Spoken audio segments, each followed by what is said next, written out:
Assalamualaikum warahmatullahi wabarakatuh. Teman-teman, kembali lagi di channel YouTube saya, Khairun Imam. Gimana nih kabar kalian? Semoga kita semua selalu diberi kesehatan, kemudahan, dan juga limpahan rezeki dari Yang Maha Kuasa, teman-teman ya.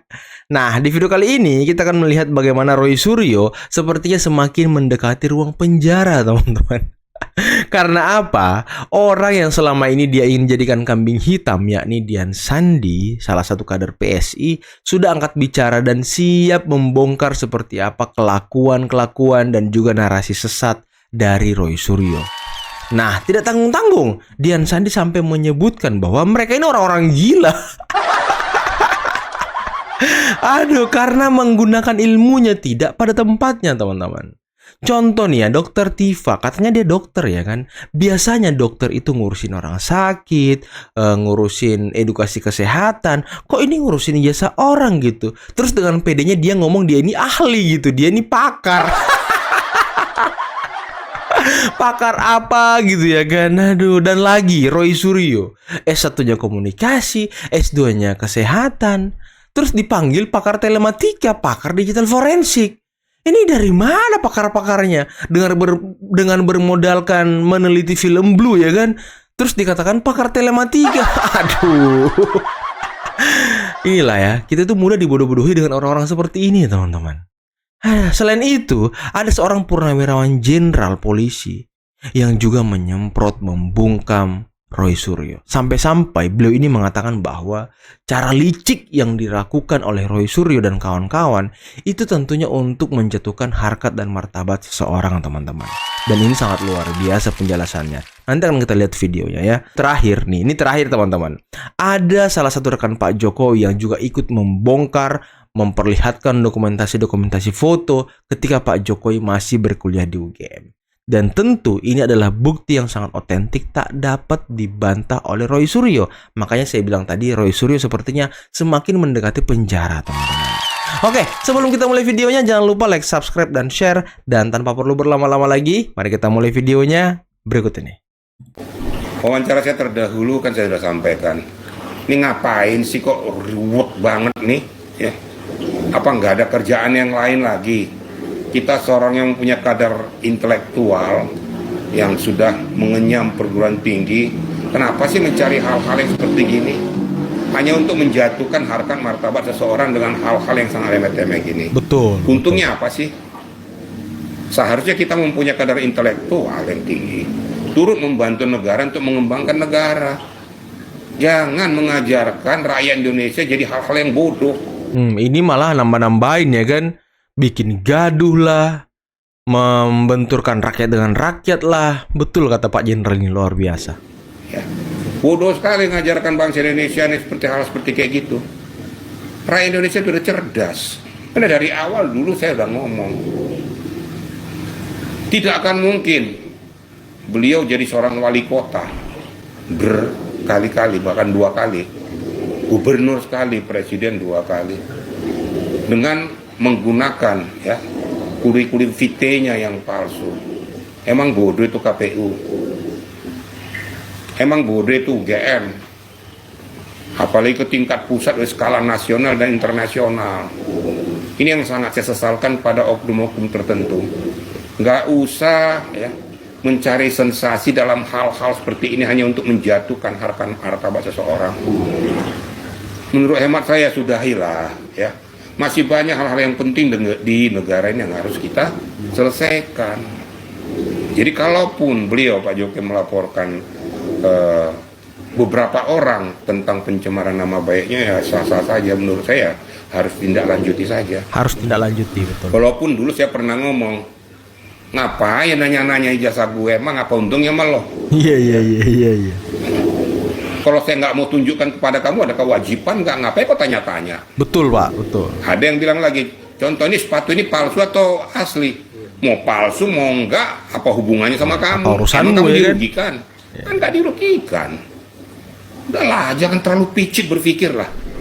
Jelas sekali muatan itu adalah yang ingin menjatuhkan harkat martabat seseorang. Jangan terlalu picik ya kan. Waduh, ini udah 2 orang nih yang mengatakan menjatuhkan harkat martabat seseorang. Kemarin Prof. Jimli di hadapan Refli Harun, beliau mengatakan hal itu loh. Dan sekarang Bapak Jenderal ini mengatakan ya cara picik untuk menjatuhkan harkat dan martabat orang.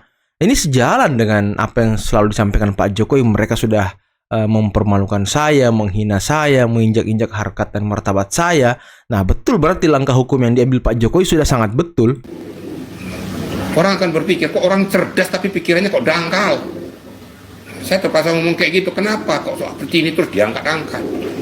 Harusnya pergunakan ilmu itu untuk membantu negara, mengembangkan negara dengan hal-hal yang positif.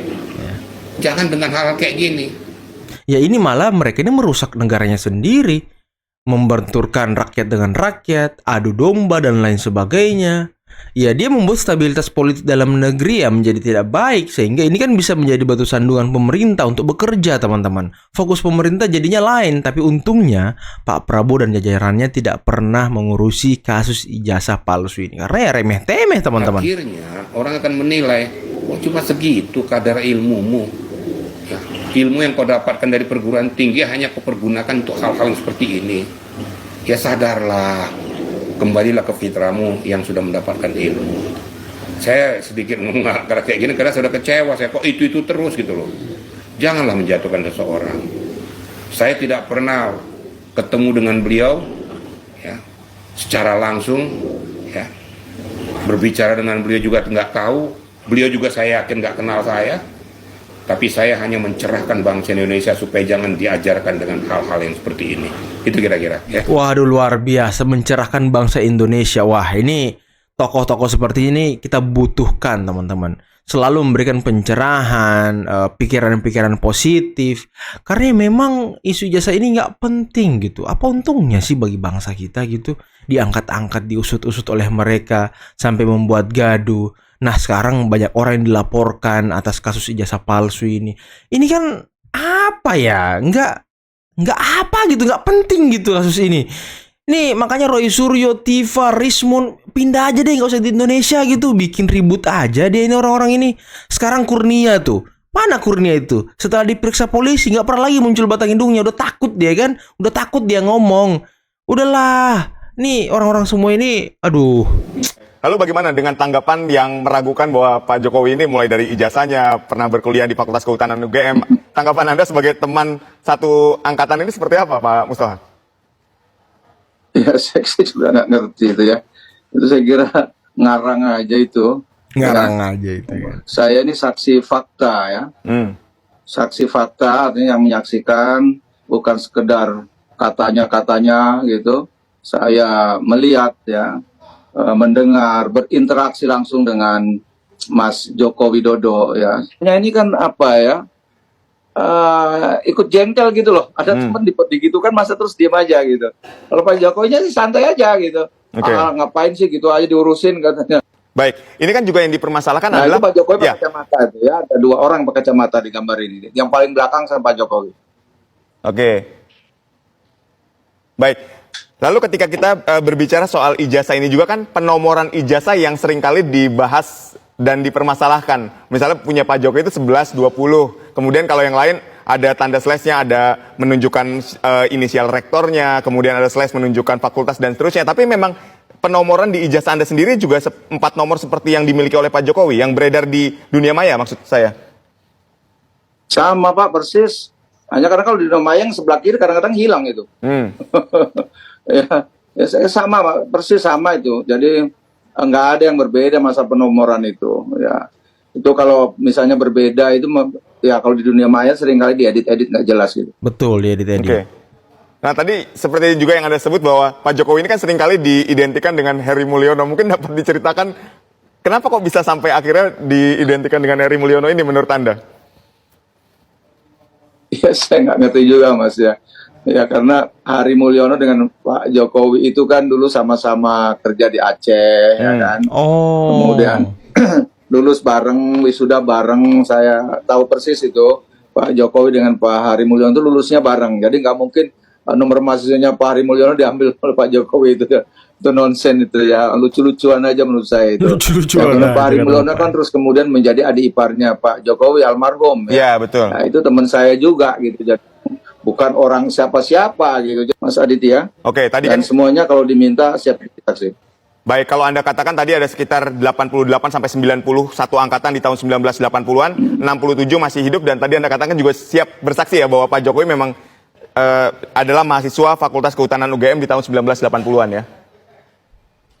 Siap bersaksi, dan saya meyakinkan pada publik ya bahwa saya harus bilang apa ya, sebagai seorang muslim, apa saya harus bersaksi gitu ya. Baik. Bersaksi bahwa demi Allah Joko Widodo adalah sarjana lulusan Fakultas Kehutanan UGM. Waduh. Demi Allah loh Bapak ini ngomong Pak Jokowi adalah lulusan Fakultas UGM. Dan katanya masih ada 60 orang lebih angkatan Pak Jokowi yang masih hidup sampai detik ini yang siap bersaksi di pengadilan untuk memastikan bahwa Pak Jokowi benar lulusan UGM. Ini luar biasa nih teman-teman. Ini luar biasa Bapak ini. Saksi hidup loh. Anda adalah teman seangkatannya yang tahu persis bagaimana Pak Jokowi di tahun 1980-an ketika masuk sampai 1985 ketika lulus ya Pak? Oh, pasti Pak, Mas Aditya. Baik. Kita ini teman-temannya masih banyak ya. Jadi kalau mau ditanya satu-satu pun jadi saksi fakta itu pasti akan bicara padanya. Ya memang beliau itu adalah lulusan Fakultas Kehutanan UGM, itu bilang apa? Baik, terima kasih Pak. Kita harus disuruh berbohong rame-rame gitu.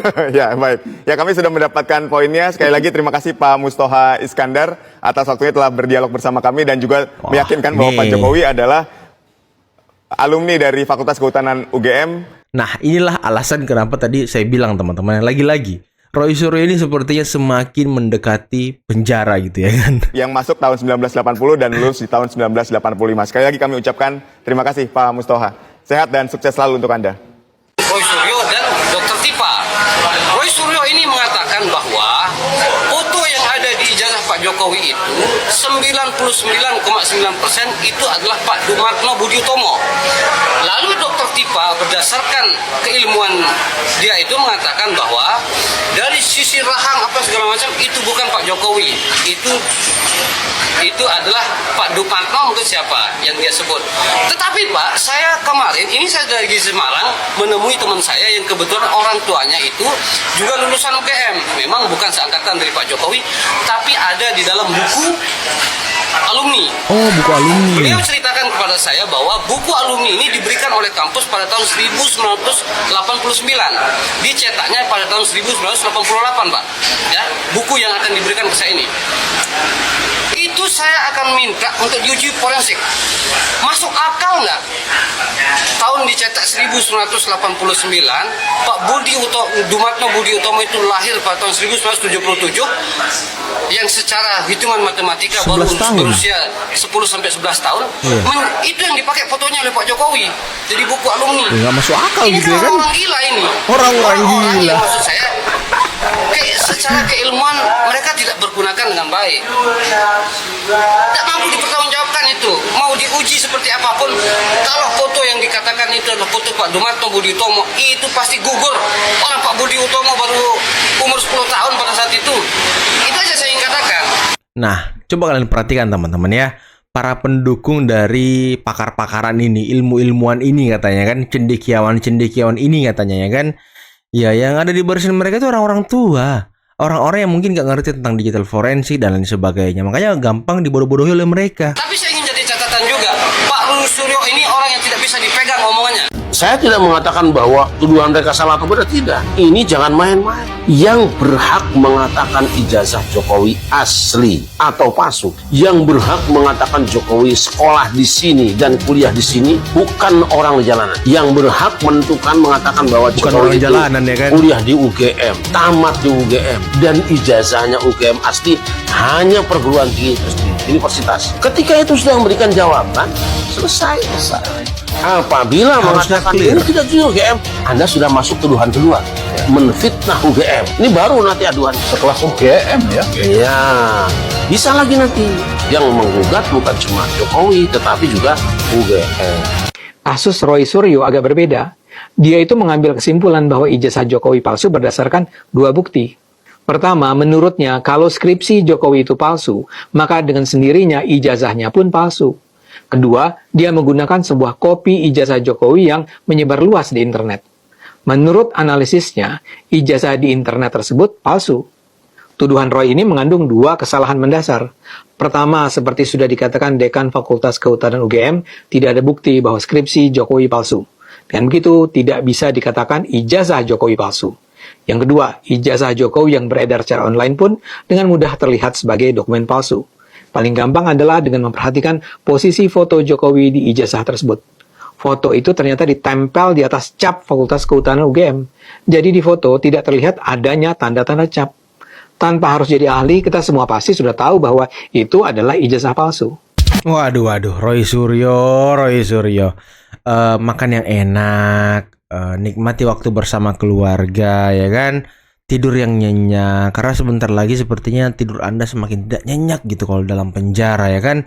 Jadi ya nikmati hidup Anda, nikmati sisa-sisa hidup Anda. Jangan sampai nanti Anda di penjara teriak kriminalisasi, teriak pembungkaman, teriak Jokowi masih mengendalikan penegak hukum. Aduh, lagu-lagu lama, ya kan? Kalau bukti-buktinya sekarang ya, bukti-buktinya itu lebih mengarah kepada laporan Pak Jokowi yang diproses. Kenapa saya mengatakan begitu? Pertama, pihak otoritas dalam hal ini UGM sudah mengatakan itu asli. Yes. Itu bukti yang itu bukti yang cukup fundamental. Konkret, karena UGM ini yang punya otoritas untuk menyatakan itu. Yang kedua, ada bukti-bukti soal tadi misalnya foto wisuda atau teman itu saksi. Bukti saksi itu buat saya derajat kedua, karena saksi kan bisa ngomong A, bisa ngomong B. Tapi kalau bukti otorisasi, itu bukti yang susah dibantah, kecuali dibuktikan UGM bersekongkol, kecuali. Itu yang pertama. Jadi kalau pertanyaannya mana kira-kira prediksi saya yang lebih gampang diproses, ya laporan yang di Polda. Nah, yang kedua saya mau menanggapi tadi, seru dia. Ini perdebatannya tadi seru ya, tentang mana Pak, apakah jangan-jangan Pak Jokowi nanti bisa jadi terdakwa ya, atau nanti yang laporan Pak Jokowi itu terhadap kliennya Mas Aziz. Jadi dua-duanya itu sangat punya kemungkinan ya ijazahnya itu dihadirkan. Kenapa? Pertama, konstruksi pasal tentang pencemaran nama baik dan fitnah. Fitnah itu apa sih? Fitnah itu menuduh orang ya melakukan tindak pidana. Ya, ngasih tahu orang itu orang memasukkan ijazah. Nah, dalam hal untuk mematahkan tuduhan itu, ya pasti mengatakan, saya nggak melakukan tindak pidana kok. Kamu nuduh saya ijazah palsu, ini ijazah saya asli. Ini bukti-buktinya. Jadi mungkin di laporan Mas Aziz, di laporan teman-temannya Mas Aziz, ya mungkin juga karena itu langsung 263, 264 tadi. Nah, inilah teman-teman ya. Gak mungkin UGM bersekongkol. Gak mungkin Pak Jokowi bisa ngatur UGM, Fakultas Kehutanan. Gak mungkin bisa mengkondisikan teman-teman kampusnya, teman-teman kuliahnya yang ada jumlahnya 60 orang lebih. Nggak mungkin gitu loh. Nggak mungkin bisa dikoordinir untuk berbohong semuanya. Nggak mungkin. Nggak ada kebohongan yang rapih, yang bertahan lama. Nggak ada, teman-teman. Kalau Pak Jokowi memalsukan ijazahnya gitu ya kan, nggak mungkin lah. Jadi kalau pertanyaannya ijazah ini bisa dihadirkan di perkara yang mana, dua-duanya bisa. Yang terakhir, kalau lihat perdebatan seru gini, restoratif justice kayaknya makin sulit ya, makin jauh. Dan yang paling penting lagi, kalau restoratif justice, siapa yang maafin siapa? Siapa yang mau damai gitu? Siapa yang mau Karena ngalah? kan ini konsensual ya, siapa yang maafin siapa yang minta maaf. Jangan Karena sampai damai. Syarat utama dari restoratif justice itu adalah perdamaian, ya konsensual, sepakat untuk berdamai. Kalau udah begini, susah kita nggak ada kata damai memprediksi pokoknya. siapa yang mau maafin siapa. Udah susah lah itu terjadi. Oke teman-teman, itulah tadi beberapa video yang bisa kita simak, yang bisa kita saksikan pada kesempatan kali ini. Dan menarik ya bagaimana pesan dari Bapak Irjen Pol Purnawirawan Riki. Wah, ini luar biasa teman-teman. Cara picik yang dilakukan oleh seseorang untuk menjatuhkan harkat dan martabat lawan-lawannya gitu. Mungkin seperti itu sederhananya ya. Dan ya kita juga menyesalkan kenapa kok Roy Suryo, Tifa, Rismon tiba-tiba datang, Egy Sujana, Kurnia datang ke permukaan, terus menuduh langsung ijazah Pak Jokowi itu palsu. Ada apa gitu? Apa motif dibalik itu? Ini yang bikin kita penasaran. Apakah memang mereka ini dikondisikan ataupun dibayar oleh pihak-pihak tertentu, atau ada agenda terselubung di balik kasus ini, teman-teman? Karena ya secara kebetulan Purnawirawan Jenderal juga langsung menyerang Gibran. Jadi satu keluarga Pak Jokowi langsung diserang bersamaan, teman-teman. Cuma ya isu Purnawirawan ini sudah tenggelam, dan ijazah ini ya semakin panas gitu. Pak Jokowi melapor ke Polda Metro, TPUA sebelumnya sudah melapor ke Barreskrim, UGM digugat 69 triliun oleh geng Makassar dan segala macam. Datang lagi Pak Kasmunjo digugat. Ini kan Pak Jokowi digugat perdata di Solo, Mahfud MD juga mau dilaporkan katanya. Ini kan apa ya, kegaduhan-kegaduhan yang tidak penting gitu. Kegaduhan yang tidak ada faedahnya. Katanya ahli, katanya pakar, katanya intelektual, cendekiawan, tapi kok ngurusin isu-isu receh, isu-isu sederhana, isu-isu yang tidak ada manfaatnya untuk kemajuan bangsa gitu. Dalihnya hanya ya kedepannya kita tidak mau ini terjadi. Ya emang siapa yang mau ini terjadi? Yang percaya ijazah Pak Jokowi palsu itu cuma geng-geng kalian, orang-orang tua itu. Apa sih gunanya kalian mengangkat isu ini? Nggak ada yang percaya kok. Coba kalian survei berapa orang yang percaya ijazah Pak Jokowi itu palsu. Pasti kecil sekali jumlahnya.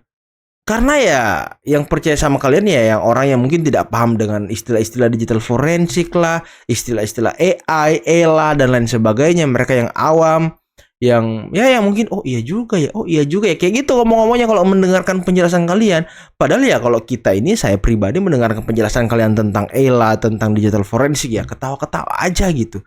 Bahkan komunitas digital forensik, komunitasnya Joshua Sinambela membuli kalian. Komunitas digital forensik Indonesia loh membuli kalian. Ini kan sangat memalukan. Udahlah teman-teman, mungkin cukup sekian dulu video kali ini. Jangan lupa like, subscribe, dan share videonya. Akhir kata, billahi taufiq wal hidayah. Wassalamualaikum warahmatullahi wabarakatuh. Bye-bye.